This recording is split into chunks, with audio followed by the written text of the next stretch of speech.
Welcome back to Uncut and Unedited. What's up, guys? This is Adam. So this is going to be the Smackdown review of August 7th, 2020. Okay, guys. Get my notes here. I know, guys, I kind of flip around from having notes to having no notes. I'm trying my best to do things, but let's go with this. So, the opening promo, a bit wild. I have it in my notes here. Wild. But I'm going to jump around, and I'm going to talk about The Fiend and Alexa Bliss's segment. Interesting. Very interesting. He went for the mandible claw again. She was just like, no, Bray. Not again. Bad Bray. Like, it's interesting. And then Braun comes out and he says, I am the monster again. And I gotta admit, wasn't expecting him to be like, I don't care about Alexa Bliss. Like, kind of broke my heart a little bit. Like, I really wanted that love story. Like, tell me you did not want that love story to happen. It was very interesting. I don't know, man. Like, it was good. Don't get me wrong. It was very good. I have here in my notes that it was almost creepy-ish, but I loved it. I loved how that's the grittiness that I like about WWE, and sometimes when they put in their promos, especially when it's like a character like The Fiend. It's like The Undertaker back when he was the Minister of Darkness. Sorry, guys, for the gardener outside. Gonna have to deal with it, but that was it was strange, but it's a good strange that it can leak into the mainstream. The Fiend character can bring new audiences to the WWE. Now, I'm going to move ahead to the first match of the night. We got Matt Riddle versus Sheamus. I thought this was a good match. Very good match. And it was quite entertaining. Matt Riddle wins me over every week. Like I said, I didn't watch him in NXT a whole lot. I knew about him, but I didn't watch him. And he's winning me over week after week. And I think that he's going to slowly work his way up the card. He's doing it correctly, to where they're building him up correctly, because they gave Sheamus a big, like, he's the grandiose Sheamus, multi-time champion, Royal Rumble winner. Sorry, I apologize. King of the Ring winner.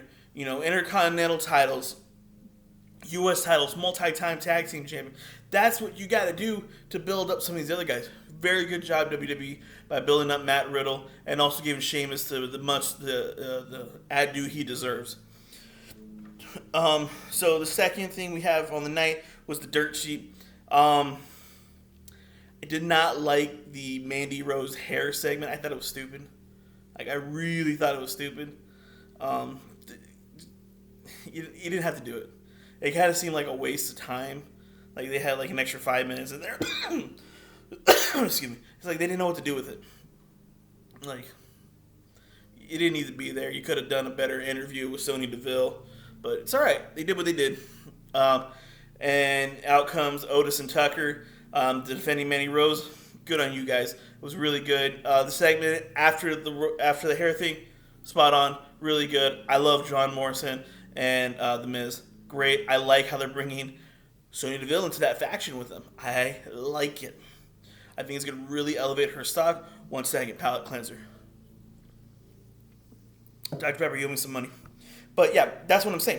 I think they did a good job with that whole promo after the hair part. The hair part was stupid. Okay, so second match of the night, you got Cesaro versus Lindsay Dorado. It was a good 10-minute match. WWE, you gotta do something with Cesaro, man. You have the titles on these guys. I understand. I can see what they're trying to do. They're trying to build some tag teams to help, with the division. But Lindsay Dorado, that's all you got. Give me someone else. Give me someone a little bit with some oomph to the name. But it was a match on the card, throwaway match. What we got here? Talk about The Fiend. We got Jeff Hardy versus Baron Corbin with a DQ finish. Yeah, it was Not what I was hoping for, you know. But Sheamus coming out and bro kicking the hell out of Jeff Hardy. Okay, you got me invested again. And then Sheamus coming out and getting the win over Baron Corbin. Good job. Not much more I can say about that match. Okay, so then we go on. Becky and Bayley in the backstage where they're talking about how great they are, and that PA comes up and he's like, "You're wanted in the ring by Stephanie McMahon," and he just turned away. For some reason that tickled my funny bone. It's just the way he did it. He was just like, "You're wanted in the ring." Whoop, gone. Perfect. It just tickled my funny bone. And then you have the segment back in the ring where finally it seems like Stephanie McMahon came out of the bathroom and is actually like doing. But it's weird though. It's like she's standing up against like a wall. I don't know. It's very strange. Like just sit down in a chair in your office. Like you probably have a nice office, Stephanie. Like just do it in an office. It's very awkward. I don't know. It's very awkward to me. But she puts down the stipulations that Asuka and Bayley are going to have a match on Monday, and that there's going to be a let's see if I can pronounce it, a tri-brand battle royal. God, that was tough for me to say. For the Smackdown title. Ooh, I like it. I like it. I hope it's not I hope it's someone on SmackDown. Someone who really deserves that shot, that opportunity to. And it doesn't need to be like Naomi. It doesn't need to be Sonya Deville. They have their own shit going. Oops, sorry. They got their own stuff going on. You know, give it to somebody who's not been primarily focused on. Like, give me someone else. Give me someone that we can really sink our teeth into. Because I think there's some good women on SmackDown. If you want to give it to somebody on NXT, I can see maybe Ripley getting it. Ripley would be a nice choice. Maybe Mia Yim versus Bayley. That'd be kind of interesting as well.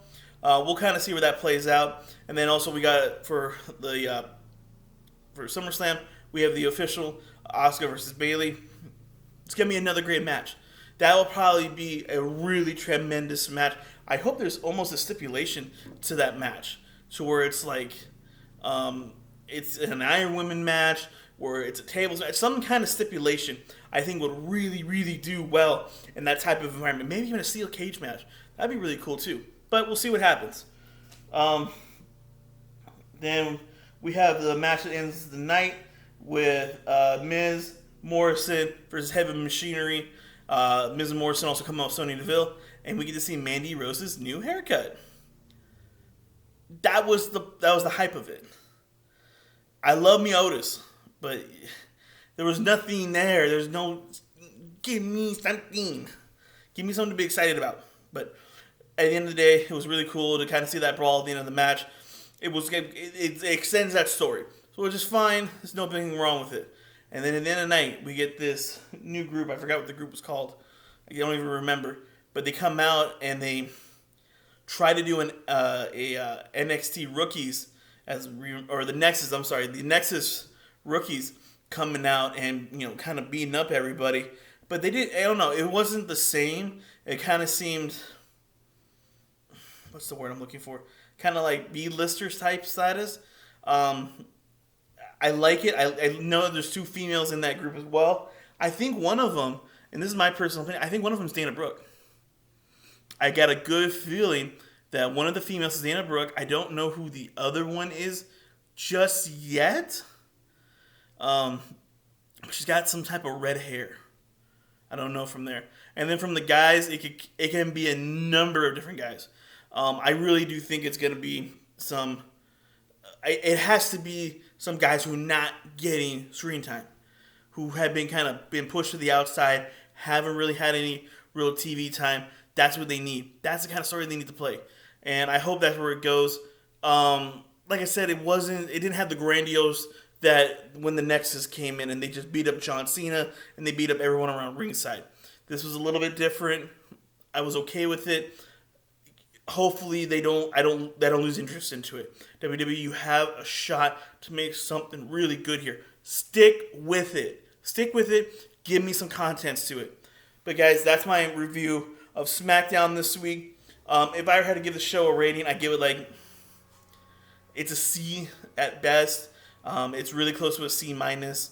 But, I think what it is that we're going to go back and we're going to rewatch this SmackDown and see it was a very much of a building block for stories that are happening. Because you think about it, there's a lot of stories happening right now. You got the Sonya versus Mandy thing. You got Otis, Heavy Machinery versus the Dirt Sheet. You have the new group coming in.